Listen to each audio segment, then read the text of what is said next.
Hi guys, it's Talisha and welcome back to part 2 of working with Sugar. So this video is a pretty exciting one because it involves all of my first rides and what I do before I get on her. So this is the first day that I belly over Sugar, and first of all I just put her on the lunge, have the stirrups down so they can flop against her belly and so she can get used to that. And then I'll just lunge her both ways.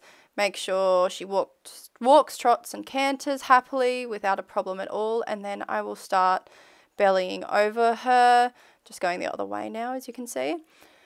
And if possible, if I have someone around, which I do on this day, I like to have someone holding the horse when I first do this. This isn't always possible, but Sugar's at my own home, not where I have my training horses, so I was able to wait for my boyfriend on this day to come home and hold her for me, which also saved my mum's sanity because she would hate if I did this without anyone with me. So you're welcome, Mum. Anyway, so in this next clip you'll see Sam holding Sugar. Sugar also knows Sam well, so it's a person that she's comfortable around as well. It's not some complete stranger that's come and just grabbed her. So that's also something that's important to me. If I have someone on the ground, I want it to be someone that they're familiar with. So here I'm just making sounds with the stirrups. I'm also checking the girth, seeing if I can do it any tighter. Obviously I'm in shorts. I didn't plan to get on her today. Well, I don't get on her today, but yeah, it was a very, very warm day, which you can tell by her flicking her tail a lot at the flyers. It is summer in Australia, so I just make a lot of sounds with the saddle, make sure she's happy with me all over her before I do anything. Now I'm just asking Sam to move so you guys can get a good angle of it all. And then now I'll start to play around. So I haven't done this at all with her today. I'm just moving the saddle on her back, jumping around so she can get used to that. As you can see, she's a bit unsure. She's not too sure what I'm trying to do, a little bit concerned, but as you can see, Sam's just patting her the whole time and reassuring her. There I am scratching her wither. And yeah, pretty boring stuff, just trying to make her realize that, hey, I'm not about to jump on you and kill you. I'm just a weirdo who's just flailing my body around everywhere. So here I am putting all my weight that I can through my arms in her stirrup, just so the stirrup can kind of shift to one side and see how she reacts to that. Then I start jumping more and more, putting a bit more weight on the saddle when I jump. Here I get my foot in the stirrup and put a bit of weight in that, jump around, give her a scratch. She looks just like a stunned mullet at the moment. She's just completely frozen. I promise you she was breathing. Typical chestnut mare stare going on there. She's just not quite sure what I'm doing. She's got one ear on me, kind of just being a bit wary. As you can see, she's still flinching. She hasn't given any big reaction, obviously, but you can tell she is unsure and a bit nervous still. She's not in a completely relaxed state, which is fair enough. It's something new for her. They're never going to be 100% relaxed when you're doing this, no matter how much you prep them and how quiet they have been. It's still something new that they'll be a bit unsure about. But if you do it all the right way, they shouldn't have any big reactions and they should trust you enough to not overreact, if you know what I mean. So obviously my rule is whatever you do on one side, you do on the other side. Horses need to be used to doing things on both sides. All my horses can do everything on both sides, whether it's leading, mounting, anything. I will not have a one-sided horse. So, yeah, putting more weight in the stirrups, reassuring her as I do it. She's more comfortable on this side. Some horses, when you go from one side to the other, will be completely terrified because it's, oh my God, you're doing something completely different when you're really doing the same thing, just on a different side. But some horses will react big when you change sides, like you've never done it before. Sugar's not like that, obviously, but you'll be surprised at how many horses do get a shock when you change sides, if it's something they're not used to. But all of my horses are always used to me doing things on both sides. So, as you can tell, Sam is now not holding her. She had a little spook there when I took my foot out of the stirrup, just as it came out. So I just patted her. I'm like, it's okay. It's all right.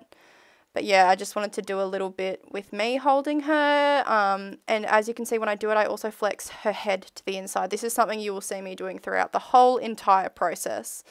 I always flex my horses to the inside as I get on them, and I'll go over this further on in the video when I actually start getting on her. So I've given her back to Sam. Yes, I know. Please ignore how Sam's holding the lead rope. I didn't notice this at the time. And if I did, I would have said something, but I was too distracted with her. Let's just ignore that. OH&S would not be happy right now, but that's fine. We did not have any accidents. We're fine. So starting to put more and more weight in the stirrup. She's handling it really well. Still a bit unsure, but she's not quite as nervous as she was before. And I just give her heaps and scratches. Sorry, that made no sense. That was gibberish. Anyway. Going back to jumping around again. Now she's kind of like, oh, I don't know actually. I don't know. But I just stayed by her and kind of kept the pressure on without me jumping, but kept me there until she stopped. Then I stepped back, gave her a little bit of a relief, and then went back to it. She's standing a bit awkwardly there. But just starting to do a little bit more. Putting a little bit more weight, holding it there for longer. And she's handling it really well. And you can see her start to relax a bit. She's starting to drop her head a little bit more. She's not as tense. And then obviously I got right on over her and just gave her a big pat. And so did Sam, just giving her some love, making her comfortable with me being there. As you can tell, she really does not care. But that's where I gave her a little break. And then, of course, as I always do, repeating it on the other side. And now another thing, which I don't think I've mentioned before, every time I'm working with young horses, I mean, no matter what I'm doing, whether it's groundwork or ridden work and first rides, things like that, my sessions will never, ever, ever be longer than 10 minutes. Even if they're not particularly young, I mean, Sugar's 5, she's a bit older than your typical breaker, but she's still a baby, she's still a young horse, and this is all very, very new and a lot for horses to take in. So I rarely even reach 10 minutes. It just won't happen because I don't want to overwhelm them. I don't want to push my luck. Once I get moments like I've got this on Sugar, as I said, it was her first day bellying over, and I get this type of reaction, there's no reason to continue going.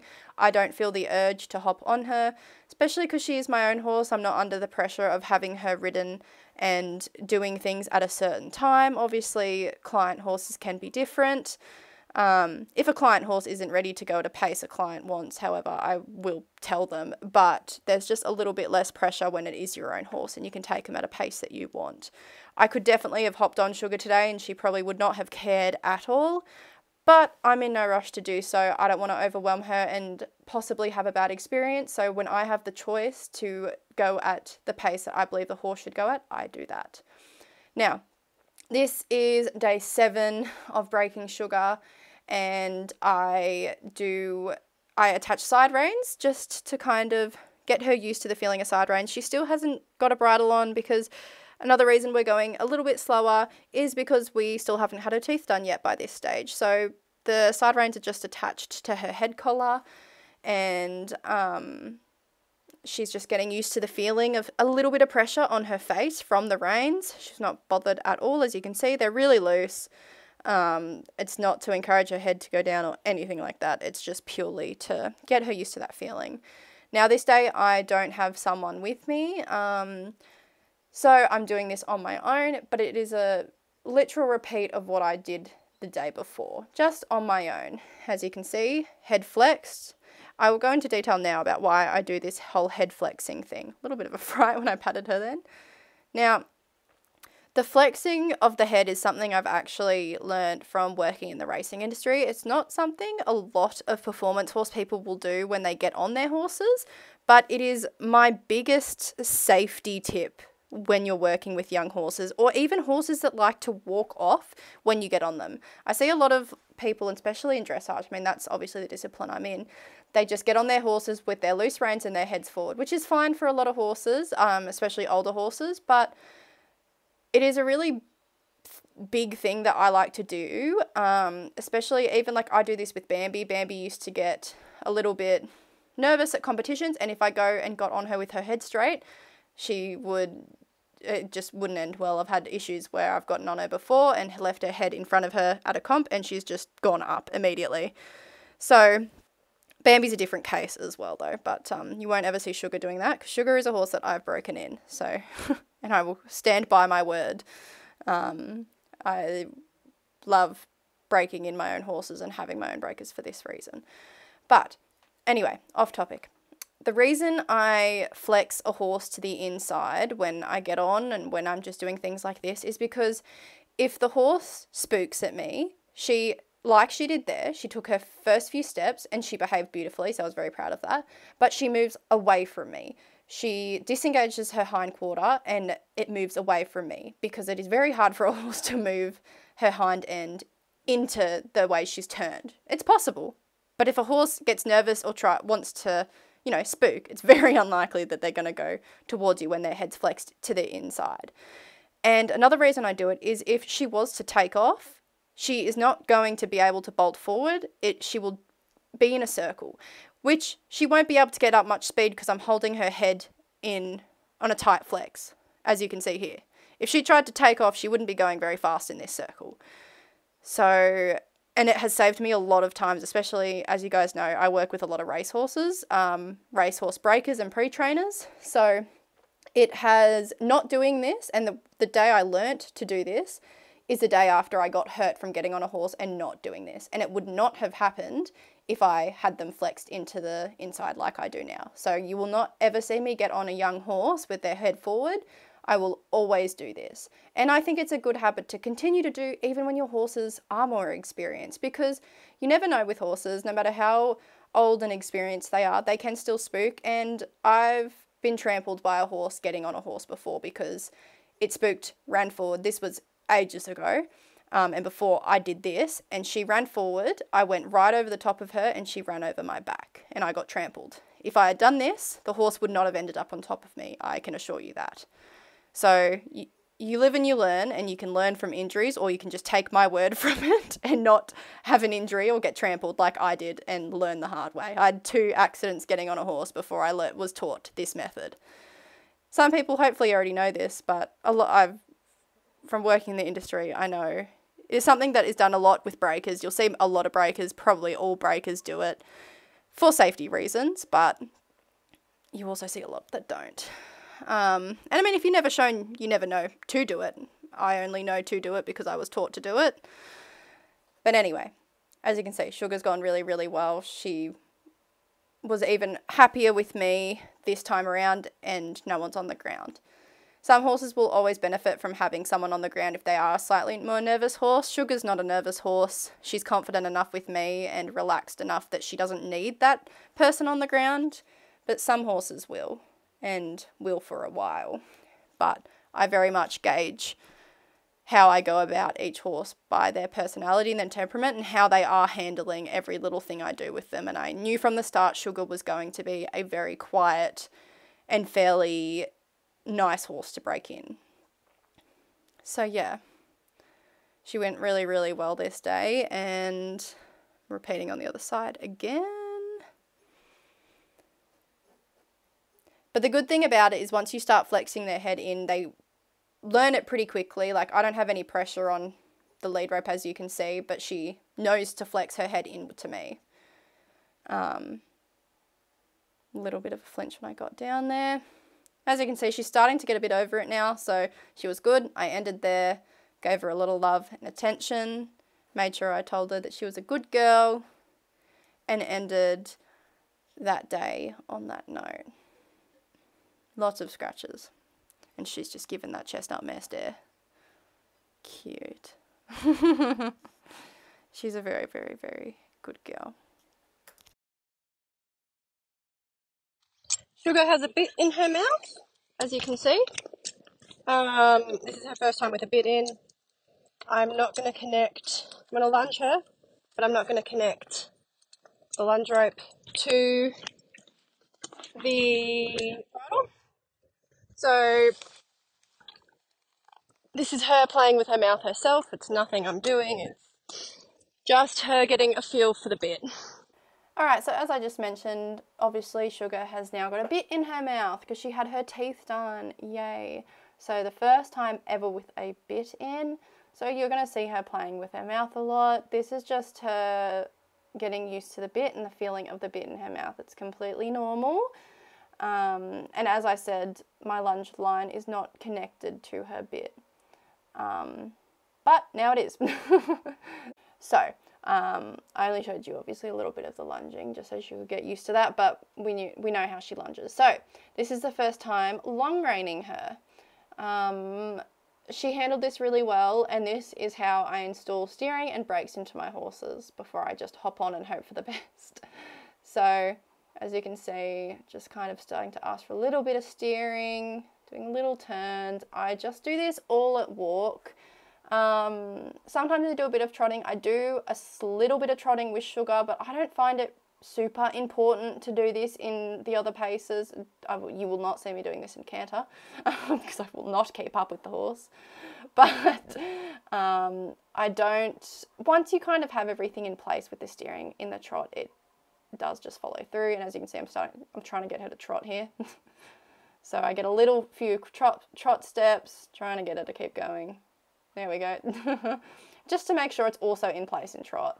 And then I turn her there, as you can see. But yeah, the reason to do this is to get your steering, your brakes, just make sure they're all there before you hop on the back and just go for it. She did this really, really nicely. Just do lots and lots of turns. And I'm sorry if you can hear chicken noises in the back. It's not actual chickens. It's just my boyfriend playing Farming Simulator right next to me. So, sorry if you're thinking you have a lot of chickens around at the moment. You don't. It's just my background sound. I apologise. Anyway, here I am testing the brakes. We have brakes. Yay. We have steering. She went to turn before I asked her, so I corrected her and I was like, hey, hang on. I didn't ask for that yet. Anyway, so now I am back to doing exactly what I did the day before, but we have reins. So as you can see, I am holding the lead rope still. That way I'm holding the lead rope a little bit tighter than I am the rein, so I'm not putting that pressure on her mouth, but still kind of introducing the same technique by holding the rein, but just not having it, not pulling her head around or putting a lot of pressure on her mouth. Just holding it there so she's like, oh, okay, yep, same thing. And I gave her a pat there because she flexed really nicely. But I wasted no time today because she's been so quiet and just jumped straight on up there. Gave her some love. Still spooking a little bit when I've jumped down, but that's fine. Just gave her a pat, reassured her. Just moving her forward so you can see. Lost my lead rope. Nice, Talisha. And then now I'm just starting to also introduce the flex just with the rein. Perfect, and that's what I want. Then I immediately release, go to the other side. And again, you'll see me do this once I get on her as well. So everything I put in place on the ground all gets used once I'm on her back. But if I have it in place on the ground, to her it's just second nature as soon as I'm on her back. Nothing changes. I'm asking the same cues just from above her. And I'll go over again why I flex them both ways when I get on the horse as well. But we'll go into that when I actually hop on her. So, flexing, I put a little bit more pressure on the rein with the rope this time. She gave really nicely. And she's very, very good.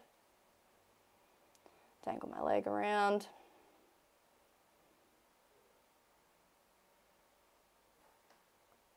And just kind of starting to hang there a little bit longer. And as you can see, I flexed her as well to the right side there. Now I'm flexing her to the left, just slightly, not asking for a full flex, but just a slight bend, and for her to understand what I'm asking of her. I don't expect some big extravagant bend like she has been doing with the lead rope yet. If she gave it to me, that'd be great. But as you can see, she already knows I'm going to ask for her to flex to that side. She's getting the hang of it really well. And as always, just repeating it on this side. So then I'll do the same thing, ask for a bit of flex while I'm on her back, Because yet again, this is something I will do once I am actually sitting on her. And then ask the other way. Sorry, now my phone's going off. I'm a mess. And then that's all I did for her on that day. So now we have day 9 coming up. And day 9 is our first official ride. So I repeat the long reining again because although it was there yesterday, I just want that reminder before I actually jump on her back and hope for the best. Yes, Bambi's following around for a bit of moral support. I said this in the last video. People say not to have your horses out while you're doing things, and yeah, you're right, you shouldn't. But I know my horse. Bambi is dead quiet. She's used to me doing things with horses around them, and it would be more stressful to lock Bambi up than it would be to leave her out, because if I lock Bambi up, she's going to stand there, she's going to paw, she's going to yell out to her friend and be like, hey, I'm here, and that could upset Sugar. So Bambi knows to keep her distance. As you can see, she's just passed through. She's wandering up to the back of the paddock. She's just chilling. She's a good girl. And being my own horses, that's why I do this, because Sugar's my own horse, so I can do it. Anyway, I now brought Sam back just to hold her while I do this for the first time. Again, sometimes I won't do this, but if I have a person here to help me, I will, because it just helps. But I actually end up telling Sam to go away not too much longer, because I realised that Sugar would be happier without someone there. She just seemed to be getting a little bit confused with having Sam there, so I was just like, oh, we'll just, you know, I know that she's not going to do anything silly now. I'll do it on my own. But as you can see, I'm just bellying over her, letting Sam take a few steps, asking her to stop. I'm patting her on the other side.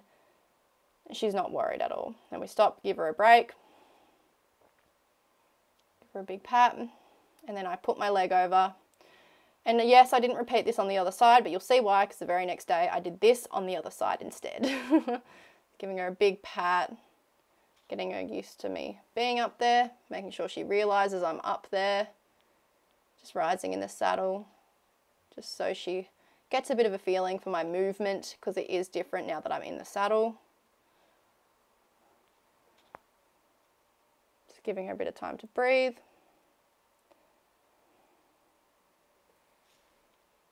And then now I asked for the bend and the flex. So I just told Sam to let it, like, not put any pressure.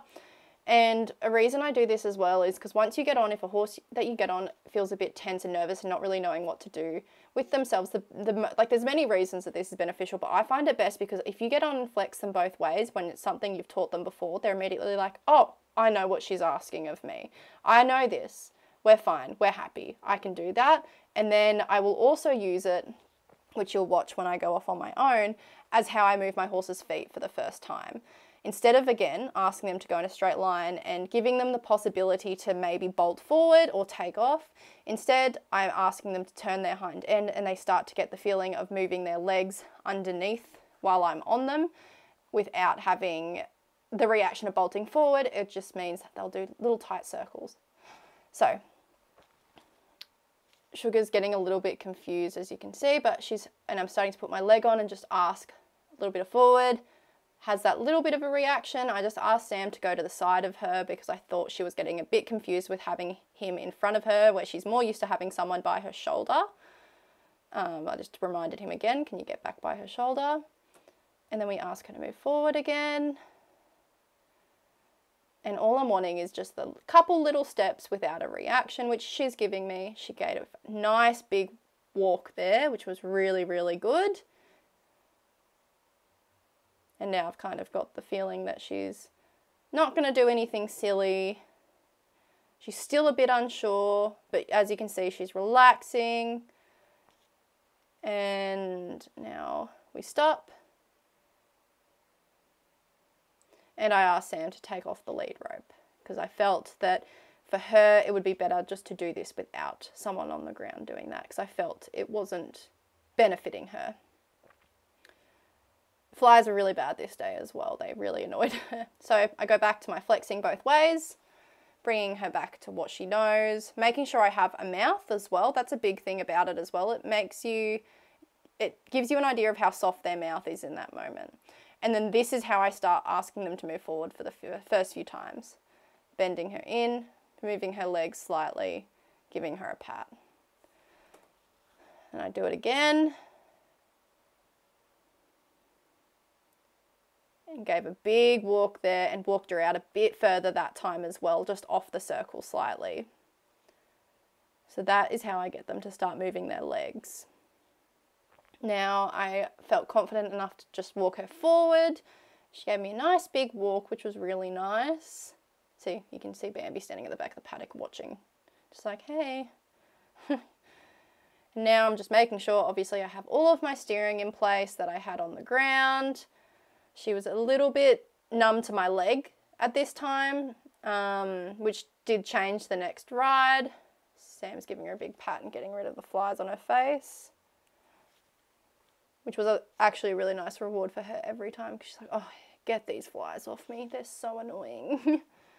Now we go off walking again and just making sure we have all of our steering in place, have our brakes. Now she's starting to walk out a bit more relaxed. I'm having to use my leg quite a little bit, trying to use it as little as possible and take it off as soon as I get the reaction. But she was just, oh yeah, here I started trotting. Just a bit of a chuck of the head, that's fine, just still getting used to the bit. But she gave a really nice first trot under saddle. There was no scooting of the bum. She didn't tuck her bum and run, which a lot of them will do. She was very, very relaxed. So here I go trotting again. And we're still just getting kind of like a bit of the getting used to the bit. I have no pressure on the reins at all either. Like, as you can see, I don't have them tight or anything like that. It's just her kind of getting used to the whole feeling and having that bit in the mouth, having reins connected to it, which are obviously connected to my hands, which are not statues. Everyone's hands naturally move a little bit, so it's just a whole different feeling for her. And we go back this way, just drifting out through the shoulder, but we're not worrying about that. It's her first ride. Still just trying to get her forward. She's wanting to go over to Bambi. That's why she's drifting there. And then I got a nice little trot out of her that way as well. She's tried to stop. I was like, no, no, no, let's keep going. Let's keep going. You've got this. And then she gives a really nice little moment of trot there and starting to relax more and more, as you can see here. Has a little moment there, but I just pushed her forward. I'm like, it's all right. Keep going. She trots out really nicely there. So that was enough for her first ride. I was really, really happy with that. She handled everything really well. So that's where I ended that ride. And now we are on to day 10. So day 10 is obviously her second ride. I get on the opposite side this time round. I had Sam just hold her while I got on her, just again in case. And then I asked him to take the lead rope off straight away. So I also carried a dressage whip with me today because I don't want to have to rely on my leg. And here I am just putting it over her hind. And she's kind of like, oh, I don't know about that. But I would much rather put a dressage whip on a horse on their second or so ride instead of having to sit there and kick and kick and kick. A big thing about my breakers is I always want them to be super responsive to my leg. So obviously, as I said, my first ride with Sugar, she was not very responsive to my leg. So this ride, I wanted to be able to carry a dressage whip. So instead of constantly using my leg, I could give a little tap on her shoulder because I didn't use this on her hind at all. I just used it on her shoulder, but I could use it on her hind if I needed to. That's why I like the dressage whip instead of a crop. But I can easily take it off and just apply a little bit of pressure rather than having to sit there and either dig my heels in or kick and kick and kick. Because if I am getting on a horse, and even though, as I said, it was her first ride and she was a bit dead to the leg, sure, that's going to happen, but it's something I want to nip in the bud immediately. As that's something I struggle with Bambi. So Bambi is not a horse that I broke in myself or anything like that, and she's always been behind the leg. So it's something that with my breakers, I never want to have that problem. So I want to get them forward and responsive to my leg straight away. So if they're not responding to my leg, I give them a little bit of a tap with a crop or a whip, and then they're forward. So as you could see, as I was going around and everything, I had no I didn't have my leg on her at all. She was a lot more forward today. I didn't have to use the dressage whip. I think I used it a max of 2 times. And as you can see around here, my leg's off. If you look at my calf, it is completely off her. She's just happily going forward. You can see the gap under my leg virtually the whole time, which is what I want. I want my horses to be a horse where you put your leg on once to ask for a trot, then you take it off, they stay in trot unless you ask otherwise. That's the goal. That is the goal, as every dressage rider will know. I don't know, other disciplines can be different. I have actually heard from a show jumper that they like to have their leg on all the time. For dressage, you don't want that, because every time you put your leg on in dressage, it needs to mean something. It has to have feeling. Obviously, as well, I had my first canter. I didn't even acknowledge that. How good was she for her first canter? She such a balanced horse and got the right leg straight away. So anyway, here we are, day 11. I got carried away. I'm good at doing that. Day 11. Which is her 3rd ride. I do it all on my own. I hop on this time by myself. Still carrying the dressage whip, even though I barely needed it, but it's something I like to carry as a just in case, because the great thing about the dressage whip, it is only on if you put it on. You can carry it around the whole entire time and not put it on your horse once. Where spurs, as soon as your leg's on, so is a spur. So, I mean, I'll never put a spur on a breaker anyway. I would never do that, but I'm just giving you a bit of a comparison into why I choose a dressage whip, because it's so obvious when it's off, it's off. So, day 3, I started to ask a little bit of the contact. So just have a little bit of a play with my reins, as the previous days, all I was doing was letting her head go wherever she wanted to. And from the long reining, I have put a mouth on her already, and it is soft. A lot of people may not expect a horse to go soft in the mouth on their first couple rides, but if you do everything on the ground right and their first ride's correct and are very, very soft with your hands, asking for that little bit of a connection, it just comes virtually naturally. If you're having your first rides on them and you're reefing on their mouths or not letting them have their heads, it would be a bit harder. But the beauty with a horse that, well, a breaker obviously, is they've never ever had someone on their mouth before. They've never had that. So if you're having issues with a breaker and having trouble getting them to go round and accept the bit, that is on you. And you can't blame anyone else. It's always your fault. If you ever have issue with a horse you've broken in under saddle, you could look back and it's an issue that you've made along the way, which I love. It's really good. So if you're having no issues, you're doing the right thing. I didn't ask for any connection at all in canter, obviously, because I'm just still wanting to get her to canter. But as you can see here in trot, I'm just asking a little bit and we're getting those yeses. As soon as she gives me a yes, it's an immediate release. I'm not asking her to put her head down and go around and do a dressage test on the bit the whole time. I'm just asking for those responses where she just gives me that little yes, like that. And that's all I want. I'm not expecting anything big. And the way I'm doing that is obviously the forwardness is key. If I didn't have her as forward as she is, I would not be able to get that response. The forwardness and the impulsion is what you need to get your horse to actually accept the bit. A lazy horse will not be able to work correctly through their back and will not go on the bit correctly. They may put their head down, but they are not actually properly engaged. So we have skipped 2 days ahead. This is day 13 now. I didn't film day 12 as it was a repeat of what I did the day prior, so I didn't feel necessary. But you will see the big difference in the previous ride, which was ride 3 compared to ride 5. So this is my most recent ride I have had on Sugar, and I really just left this whole clip in just because this is where I'm going to end it. I will obviously keep posting update videos of Sugar, but this is where we're at with her, and I feel like this ride is a perfect ride to end it on, just to kind of see where she's at and where she's come from just having her, like this is just 5 rides in. So from how she was connection-wise in the third ride compared to where it is now is a massive difference. She is accepting the contact really nicely. I'm not asking her anything really in the walk. She's just doing it happily because she's got that impulsion from the hind end. She's happily forward. As you can see, my calf is not on her at all. My whip is not on her at all. She is doing exactly what I said I want my young horses to be doing. You'll see my leg touch her a little bit just there for the trot. It was once. You saw it go on, immediately off, she started trotting. That is what I want from my breakers. And that is what I wish Bambi was like. So that's why I aspire to make all of my dressage horses that I break in like that. It's really nice. You kind of pick up the things from your horses that were broken prior to what you wish they had, and you put them on to your breakers.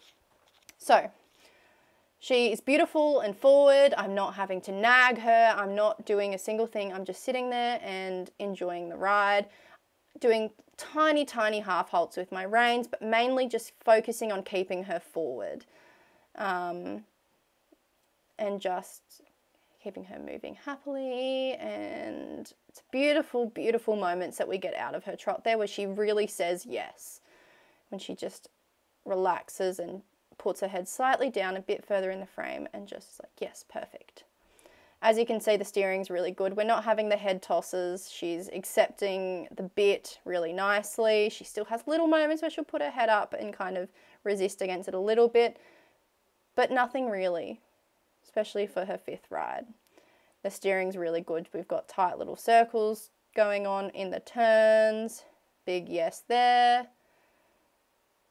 And yet again, I'm holding the dressage whip, but as you can see, it's completely off her. It's there if I need it. A big reason I continue to carry it is actually in case we get the drifting of the shoulder, because now it's at a stage in her ridden journey where I want to make sure that we're not running through the shoulder, we're not drifting out. I want to get that away straight away.